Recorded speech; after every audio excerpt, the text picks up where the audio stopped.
Hello and welcome to the Streamline and Shine podcast. My name is Steph Bolton and I am 1/3 of Bolton Virtual Solutions, a team made up of me, Mum, and my two daughters, Sam and Amy. Our family virtual assistant agency's absolute passion is helping time-poor female entrepreneurs with those ridiculously long to-do lists, because we all know how they get longer instead of shorter, so that they're able to focus on doing what they love. You're going to want to stick around if you find yourself constantly just doing this thing quickly instead of spending time with your family, or if you look at your list of tasks and feel like crying, or even if you're just simply wondering how to manage your time better and delegate to your team.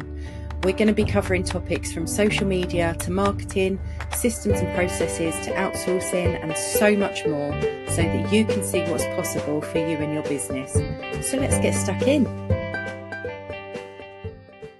Hello and welcome to the Streamline and Shine podcast. And today we're joined by an absolutely amazing woman, Abigail Mills, who is a social media consultant and mentor, and also the founder of Thistle Social.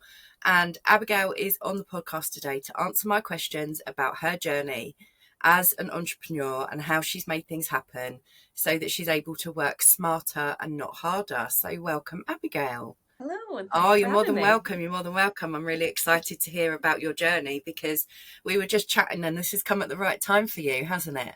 It has indeed, yeah. So yesterday I celebrated 2 years of Thistle Social becoming a thing, I suppose. And then 5 years since I launched my Instagram account, which kickstarted my whole business journey. Amazing. So right in the middle of COVID, basically. Yeah. Okay. So we're going to jump straight in. So we're going to come to your backstory shortly, but can you tell us about your business as it is now? Yes. So Thistle Social Limited is a social media marketing company, and we work with service providers who want to be seen as the industry leader.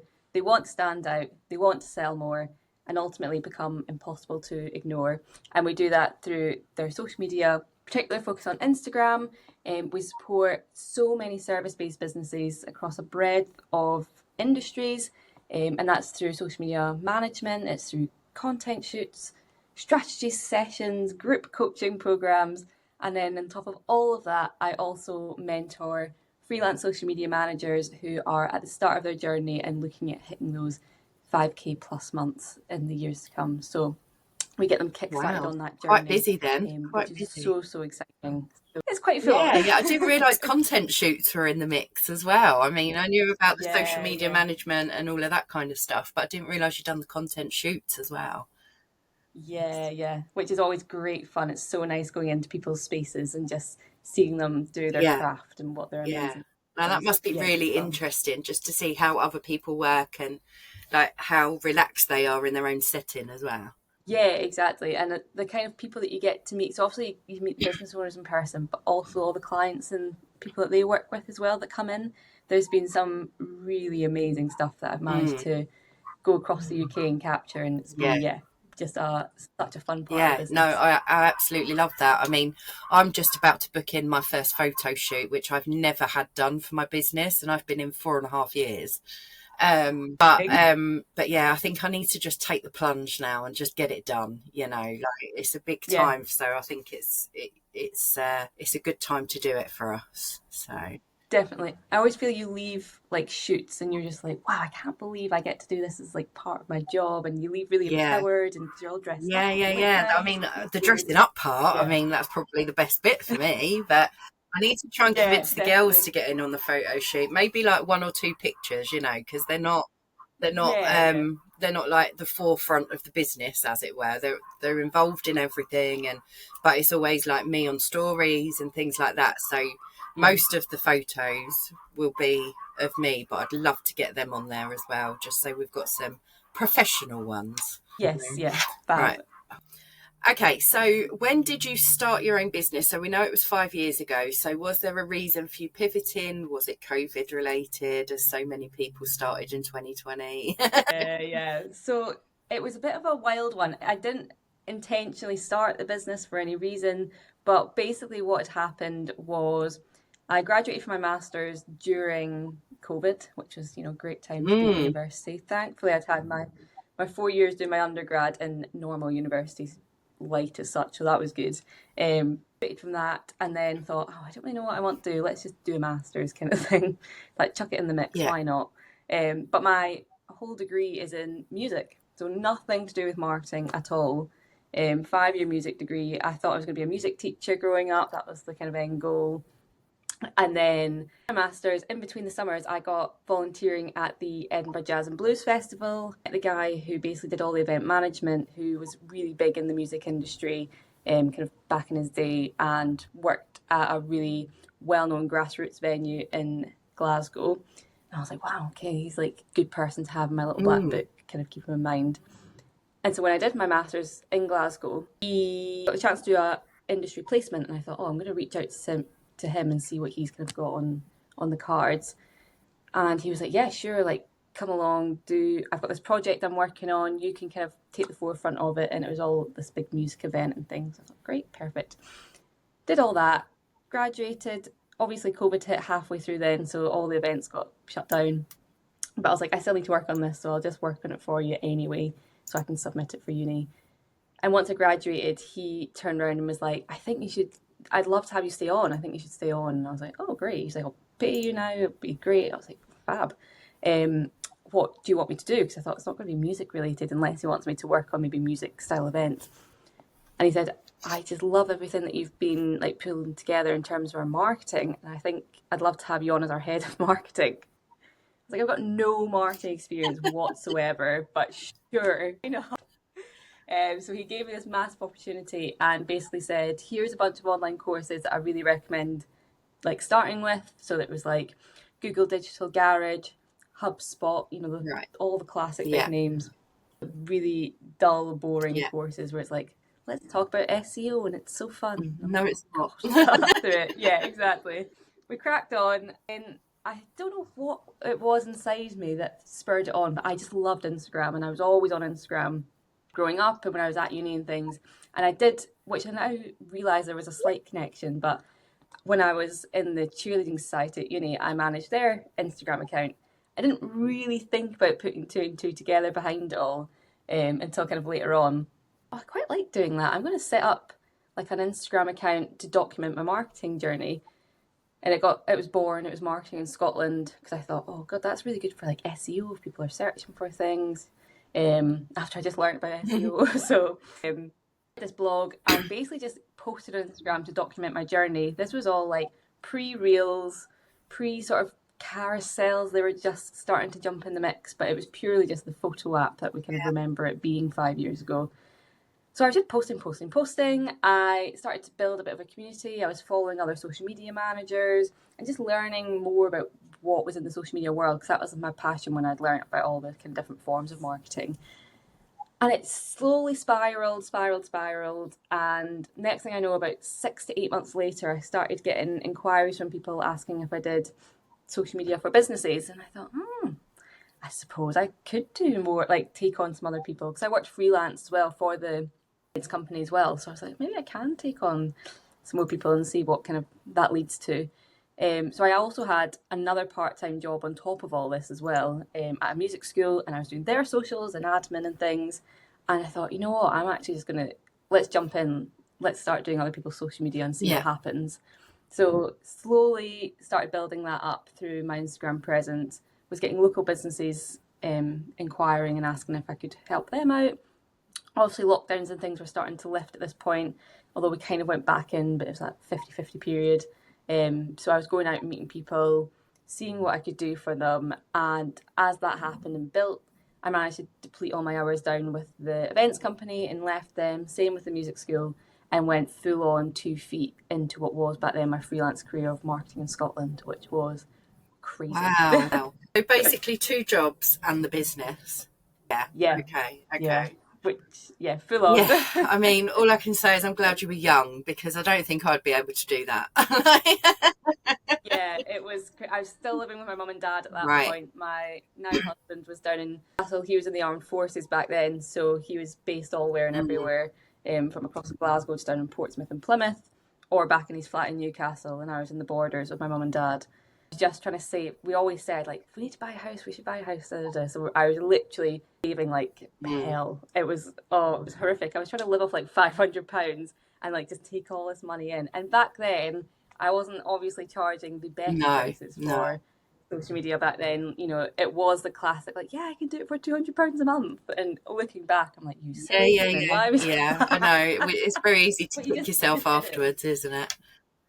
Yeah. And I think it's that thing of, because I didn't have the marketing degree, I didn't have that like formal qualification. I thought, right, no, I'll, you know, by ear and just test out everything with people first. So that's why I was always charging a bit, you know, below worth, I suppose, and not really realising actually the value of the knowledge that I'd learned over these last couple of months and things. But like you say, you live in your life. Yeah, but I think in some ways you learn in the best way with the experience of actually doing the job, because like you can go and get a marketing degree and, you know, like do all sorts of qualifications, but unless you're actually in the thick of it, like in the deep end, I don't think you can 100%. Get the same experience and the same knowledge and meet the same people as well, because you need to be in like different circles for different things and in order to grow your business and grow your brand. So I think you learn in the best way. Personally, that's what I think anyway.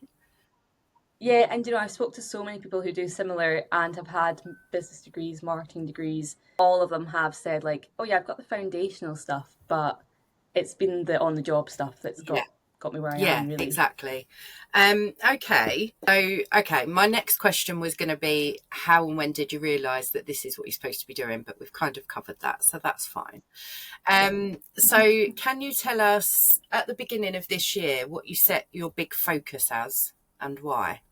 So my big focus for 2025 was to build a business in new revenue streams. That was kind of my biggest thing, and doing things that I could do sort of one-to-many styled programs, and starting this journey into mentoring social media managers.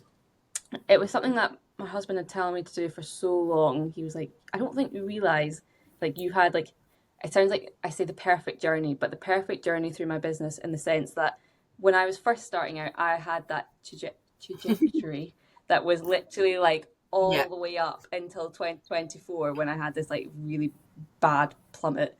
And then so I had that reality hit, and then kind of coming into 2025, I was back up on that nice hockey stick, going back up. And he was like, that's the kind of stuff that people need to know about, and why that happened, and you don't want that happening to them, and all that kind of thing. And I was like, yeah, I suppose so.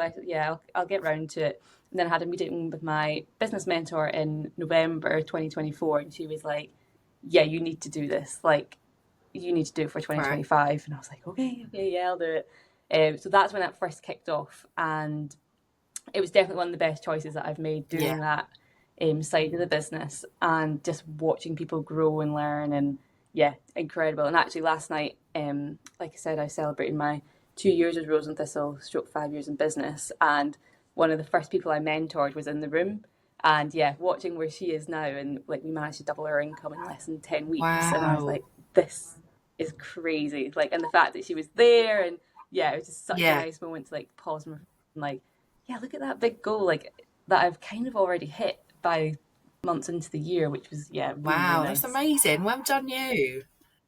Okay, so what would you say is the importance of like finding your tribe as a female business owner? Well, I have such strong views about this, and I think actually what I did last night, I called it Dinner with the CEOs, is what I kind of called it, and it was bringing my tribe of people that have helped me along the way these last 5 years into one space together. And I think it's just so empowering having this like group around you that's almost like, I can never remember exactly what the quote is, but it's like, it takes a village to build whatever the last bit of saying I know the one you mean, and I can't think of it either, but I know what I mean. I know what you mean. It takes a village. So and I always think as well, actually for us who are working in this sort of digital online space where all your kind of communication with people is purely online, just about, that having that in-person tribe is actually the thing I value most, I think, in business. One of the big things that I really set out once all the lockdowns were lifted and I kind of got a bit more bolder and braver as I was kind of moving along the business journey, was the importance of in-person events for me, and actually leaving the laptop and going out and seeing people in the flesh. And it's a big part of, again, when I do my mentoring and things now, I do tell people, like, you do need to get out and, you know, speak to people, and even the clients that I'm working with as well. As much as, say, I'm doing a lot of their digital marketing work or social media work, but I do say to them, actually, the best thing you can do is actually leave that, go outside, you know, touch some grass with people, and that's going to help so much in terms of building your online presence, because it's almost like you make those nurturing connections with people and then you can continue it online afterwards. And I think that's been a really transformational aspect of the work that I do, and the work that I do with clients as well, is really telling them, like, it's so important to have that community of connections around you. And then in terms of, you know, the work I do behind the scenes, and like my little team that I've built as well, support me along the way, which is something I've only recently sort of done. So I now work with a VA as well, and that's been unreal for the business. So I highly recommend contacting Steph if you need a VA, because I think just having someone there to soundboard things with, like, my VA is based just on the other side of Scotland actually, so it's really nice to just have someone who's kind of local to me, but also just so on it. Like, that's one thing I don't think people appreciate, having what a good VA can do for you. I know there's all this kind of speculation of, oh, well, you could just pay someone £5 in the Philippines, and I'm like, I don't want to do that. Like, no, and I think like a big part of it, because when I first went into my own business, I started as a VA, and then I'd done a couple of other things, and then done a 360 and went back to being VAs again, but with the girls. Yeah. And when I first started my business, and I realised that there were people in the Philippines doing it for like a couple of quid an hour, and I was like, were we ever going to make any money? Like, you know, how is anyone ever going to choose us over someone that's offering that price? But then, as I got further and further into my business journey, I realised that I think having someone who understands the industry you live is like really, really important, because what's happening on Instagram in Scotland, England, is going to be very similar, whereas what's happening on the Instagram in the Philippines, for example, could be very, very different. So I just, you know, and it took me a little while to realise that. So now I don't really see it as competition. But yeah, it's quite scary when that happens though. Definitely. And I remember having one of my clients, she kind of started outsourcing things kind of out with the UK, and she would come back and be like, oh, I don't actually like any of it. Can you just go and fix it? And I was like, yeah, sure. Like, paying us twice. Like, yeah, okay, she's paying like nothing for this person across the seas. But I'm like, it's not actually worth your time, because you're going back and forth with them. Like, they just, like you say, there's like a bit of a language barrier with some of them. It's not the same. I also think that work ethic can be a bit different, and that is probably down to individuals as well, not just, you know, culturally. I will say that. But yeah, like, I never, bless, my VA is so great, and she knows how busy I am, and, you know, sometimes I'm like, oh God, I've not spoken to her in 3 weeks, but all the work is done. Like, she just goes on to the little portal that we've got together, and if the information's there, she just cracks on. I'm like, wow, this is That's the kind what you of people need. I need Exactly. in my circle. Yeah, you should just be able like, to, like, I always advocate for like project management software, and I don't know what one you use, but our favourite is Basecamp, and like, me and the girls are on there, but our clients are on there as well, so it's really easy for us to dip in and out of each one, and the clients love it as well. So, you know, and it just makes them feel like they can drop the work in, assign it to us, put a date on it. As long as the information's there, they know it will be done, and it will be done on time. So it's, and that's it. And I think in the UK, that's like the bonus we have when we work with VAs here, as opposed to across the seas and things. And, you know, you don't have the time zone thing, so you know if something is, I mean, obviously we do try and be in advance, but, you know, there are times where something has to do last minute. You know, like, last minute now in the UK might be like 4 o'clock in the morning for someone else across seas. So there's all that kind of thing that people think people don't maybe click with when they're first looking at kind of hiring and outsourcing bits of work and things. But yeah, it has been unreal and just lightening the load. And I mean, it's only 5 hours she does for me, but you don't realise how much you can claw back in 5 hours a month. And the thing is that I think what is sometimes difficult to portray when we're talking to people is that VA can do in 5 hours is very different to what you might be able to do in 5 hours as the client, because it's our area of expertise. So you might be able to coach someone on a whole topic in 5 hours and, you know, like show them that everything that they need to know. Whereas if we were to try and do that, it would take us twice, maybe 3 times as long. So when you flip that and you realise that either you're not too good at what you need a VA to do or you don't enjoy it, the time and the energy that you can save is just, And just going back to your answer to the original question, because we have digressed a bit, but I did enjoy it. So it's quite interesting actually, because almost everyone that I've interviewed on the podcast so far, when I've asked them about finding their tribe, has said that being able to talk to someone who gets business, like, because I can talk to my husband about it and he'll just glaze over. It's like I'm talking to the wall because he just doesn't get it. He doesn't get the frustrations, and it's nothing on him. It's just that he's not in it, so he doesn't understand it. So and it's a good point actually that you talk about the in-person stuff, because I think that is a massive, massive part of it as well, of having your own little community. Yeah, and actually part of, my first follower on Instagram was a girl that was also based in Edinburgh, and again, she was kind of with me last night, and we said once lockdowns are lifted, we need to do some sort of in-person thing for social media managers. London do it, Birmingham do it, Manchester do it, but there's nothing in Scotland, so we always said we'll commit to doing it.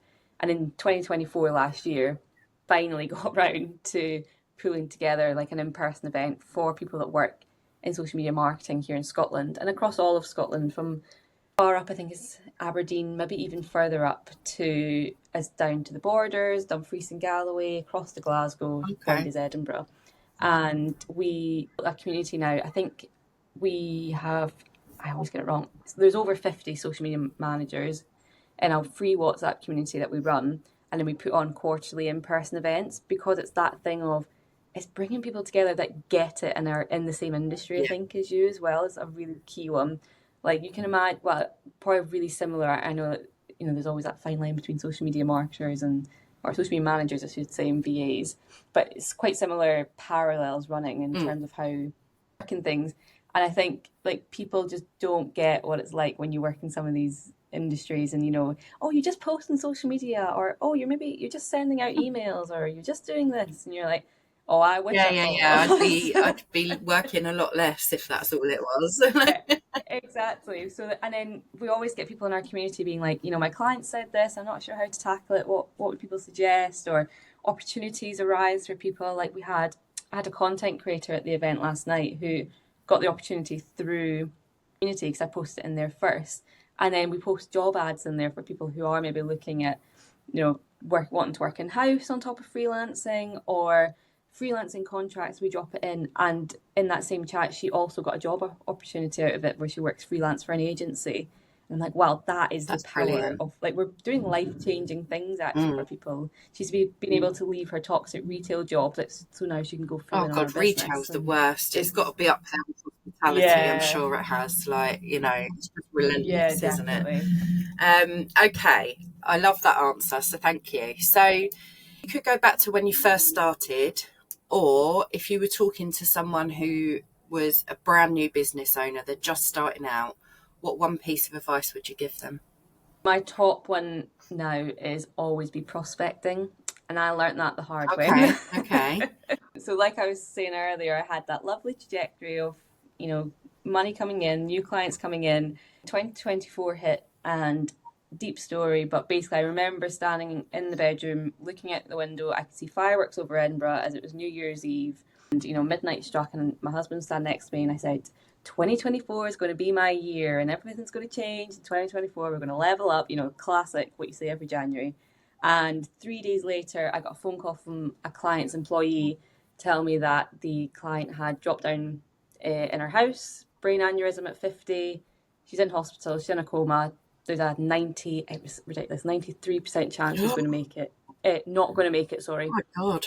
And I was like, right. She was one of my first long-standing clients. She'd done like all my prom makeup. She was in the beauty industry. Done all my prom makeup growing up. So like, as much as a client, also just like a really close friend, I suppose, as well. You know, it's like when your hairdresser and your beautician, they're a bit like therapists, aren't they? I saw mine on Friday. Yeah. Yeah.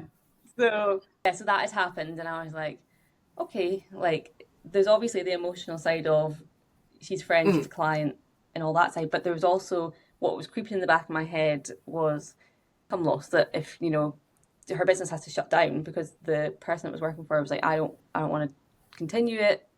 I would start off myself, but I'm not going to continue what she's built because it was just so precious to her. And I was like, right, okay, I let it slide, and then a week later we got the news that she hadn't made it. I was like, okay, right. So that was the first thing. Within that time as well, so I think we were maybe in week 3 of January, I had a client down in the Channel Islands who was a big sort of medi-spa, number one in their field down there. And they were like, we're actually looking at taking social media in-house now, which is a really natural progression for people. Like social media management, outsourcing, be a long-term solution. Ideally, we do love people to get people in-house to help them out, but it's always a good starting point for people. So they said, we're going to take it in-house now, like loved everything you've done, but it just seems like the right next step for us. And I was like, totally fair. Anything against it, that's fine. So that was another chunk of income. So I think at this point now I'd lost about £1,500 in retainer clients within the first month of January in 2024. And at that point I was like, oh no, not long got a mortgage. Increase my income has decreased quite significantly now. What the hell do I do? I'd stopped posting on my own social media for 6 months because classic, you know, your socials or your admin, etc., goes to the bottom of the list because you're so focused on the client work. So I had no leads coming in. I wasn't going to in-person events, and I was pretty much invisible online now because I hadn't been posting, so people didn't really know who I was anymore.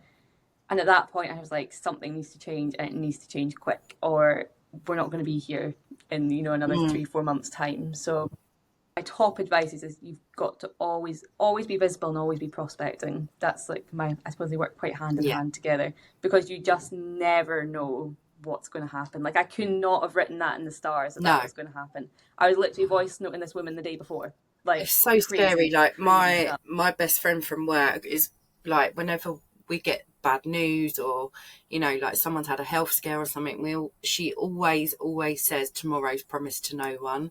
And it's like quite a deep phrase, but it's really bloody true as well. And it's absolutely terrifying.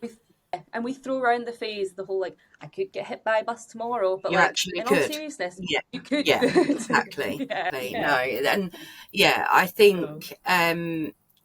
I think it's very easy. Like not even in you've lost income in that kind of instance, but also when things just aren't going well, it's very easy to just pull back and think, well, what's the point? But there's always a point. 100%. When it's your business, that is your point. Like, you know, that should be the big reason why you continue, no matter what else is going on. So, I mean, we first started our business in February last year. Within 2 months, we were at capacity, which was just madness. I mean, I say at capacity, and in like for full honesty and openness, I was still working a full-time job. So that was capacity for us. You know, everyone's is different. Yeah. But I couldn't believe it. Like we literally couldn't take on another like hour with anyone. It was just absolute madness, but it was amazing. And then it calmed down a little bit. We didn't lose everyone, but most of them were like project-based work. And then a couple of months after that, it happened again. We were at capacity again. And I was like, Jesus Christ, like, is this how it's going to be? Like this roller coaster. And that's exactly what it is, being a business owner, like you've said already as well. 100%. But since then, we've lost a few retainer clients, and it's not quite back up at the level that we were used to. But that doesn't mean that we pulled back on our socials, because that's where most of our income comes from. That's where most of our sales come from. So I think it's very easy to just put your own stuff on the back burner, like you say, and forget about what you should be doing to keep that level of visibility. And I think the amount of business owners that I speak to, and it's always time is not the number one reason people in business don't, use social media, or, it goes to the bottom of the pile. It is always time. But it's that thing of, what if the time is there and then you've got nothing coming in, and everyone's always like, but I'm at capacity just now, like you were saying, and so it's fine. And I had that as well, and so I do get it. And you do put yourself like, no one's going to leave, nothing's going to happen, everyone loves me, kind of thing. You do put that thought in your head, and then when something does happen, it's a bit like, oh, maybe I should have kept going at that. Or so I always say to people, like, it's great that everything's going good now, and not to be a Debbie Downer, but hit the fan and you just are prepared for it. Exactly. And like you said, with the second client who left their retainer with you, that's a natural progression for your clients. So you have to be prepared for that in advance. You can't deal with it when it happens. You need to deal with it before it happens. So is the big, massive, huge dream for you? Good one. And it's actually on the works now. But our very audacious goal, as they all say, we are looking at setting up Rose and Thistle Social in. Hence the trip in, is it September or November? November. So I've got a call next week with an accountant out there to kind of get the ball rolling a bit more with it, and we would love to try and be out there later than 2027, aka when our mortgage fixed rates up. But obviously there's a lot of admin to do then. So that's our big hairy goal, is to be out there and have a branch of the business out there, and ultimately there for a period of time, whether that be long term, short term, still to be decided. But it's a full on up and go. So many people have said, like, oh, you're not going to keep your house in the UK, and we're like, we're just going to give it all and dive 2 feet in, which is not something I would normally do. My husband's a bit better at it than I am. He would be in Dubai like 2 years ago if it was up to him, bless him. That's where we'd like to be, and he's in the process of setting up his sort of business and things as well, so that we can both be self-employed out there, because right now he's in the good old, I say 9 to 5, I mean it's definitely more than 9 to 5 he does, bless him, but he's in that sort of employed lifestyle still. So we want to get him sorted, and I'm looking at, so I'm going to cross in November solo to try and build my network even more, kind of out there and things. It's one of those things you don't actually realise how many people you have in your network until you're doing things like this. And I've dropped it in here and there, and everyone's like, I've got a contact for you, I've got someone that's out there, like, you need to meet this person. And so it does snowball quite quickly. But that's our big goal. I must say, I think that's like the biggest goal that I've had on the interviews. Like, oh, we're just going to move to another country and take everything with us, except the house. Exactly. So I mean, what a place to go to as well. Like, I know it's like very like a very rich country and an extremely hot country. But it's it's what an amazing place to give it a go in. Exactly that. And obviously, I mean, everyone's always like, oh, think of the tax. And I'm like, the tax is obviously a great thing. There's no income tax. You pay, ridiculous, I think it's 9%, if I remember right, on your corporation tax when you're over the equivalent of what VAT, I think, is here. It's roughly on par with. So that is a brilliant benefit. But actually, the lifestyle, that's all great. But equally, it's just such an inspiring place to be. And I've been across now twice, so this will be my second time this year, and then we were across last year as well. And my husband's dad used to live out in Abu Dhabi, so he's been across loads. But every time I step off the plane, I don't know, it's like, it's so cliche, but there is just a feeling in the Dubai air. I don't know what it is, but I do feel it every time I walk off the plane, and I get to the luggage bit when we're waiting for our cases to come through, and they have this sign of the 7 principles of Dubai. And I don't think I noticed it the first time I went, but I noticed it this time round. And there's basically these 7 rules that and I always get it wrong, I don't know if it's president or leader or royal family, can't remember what their leadership situation is over there again. But he's created these principles of Dubai. And like the key ones that always stick out to me was that they're basically building a country for the future of their younger generations. So they've got their zero tolerance against crimes, etc. And then there's one about how like they want entrepreneurs and business owners to be the best that they can be at what they do. And those three things just stand out to me so much, because I'm like, imagine we had those kind of principles here in the UK, like we just buzz around the place, 100%, 100%. And yeah, so every time I kind of see those 7 principles, I'm always just like, yeah, that's what I want. That's like, they're looking after, the younger generations for these things. They are interested in actually business owners and want to see them doing well, because they know that's what's bringing all the income into their country and what's going on there. And then obviously the crime thing. I mean, everyone wants to do crime, don't they? It's just criminals themselves, obviously. Okay, so last question. So with your big goal in mind, which is absolutely enormous, can you tell us how you've streamlined things in your business, or how you will be streamlining things in your business? So whether it's managing your time, systems, processes, or having boundaries, like what have you or will you put in place to help you achieve that goal? So a big thing that I want to work on for the kind of rest of the year and kind of going into 2026 is sort of SOPs and standard operating procedures to put into the business. I've got some that are quite good, but I know things could be a lot better. And a big part that I did this year as well was investing in systems to streamline processes. So like nowadays, if anyone is going ahead with any of my services, they literally click a button, they put their card details in, and it takes them through an automated journey to get them onboarded, signed up to everything, and there's very little admin that I now need to do. And that was a big part of what I wanted to get set up to make this move easier, but also just to take the load off me as well. Like I said, I got a VA too, and I'm sure at some point I'm going to be looking up in her hours. And would like to take on maybe some other freelancers to do little bits here and there. So that's definitely on the cards. And then I've got my accountant as well, which I could not live without. It's great.